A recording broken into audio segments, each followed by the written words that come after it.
c'est le 4e round de négociations à Astana, des pourparlers de paix pour un cessez-le-feu en Syrie. En effet, les 3 précédentes rencontres dans la capitale Gaza, parrainée par la Russie et l'Iran, alliés du régime de Bachar al-Assad, et par la Turquie, soutien des rebelles, n'avaient permis aucune percée pour avancer vers une solution au conflit en Syrie qui a fait plus de 320 000 morts en 6 ans. Les représentants de l'opposition syrienne ont confirmé leur participation aux négociations. D'ailleurs, plusieurs factions rebelles syriennes n'avaient pas pris part au précédent cycle de pourparlers. Pour la délégation du régime syrien, il sera menée par Bachar al-Jafari, déjà à la tête des délégations précédentes.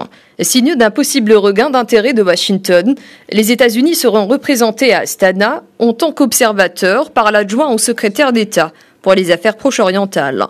L'envoyé spécial de l'ONU pour la Syrie, Staffan de Mistura, participe également à ces pourparlers de paix, qui pourraient ouvrir la voie à un nouveau cycle de négociations de paix parrainé par l'ONU à Genève. Il s'agit des premières discussions intersyriennes depuis la frappe américaine début avril sur une base aérienne du régime de Damas qui avait provoqué la colère de Moscou. D'ailleurs, les précédentes rencontres d'Astana s'étaient concentrées sur le renforcement d'une fragile trêve instaurée en décembre entre forces de Bachar al-Assad et groupes rebelles, mais menacés par les flambées régulières de violence.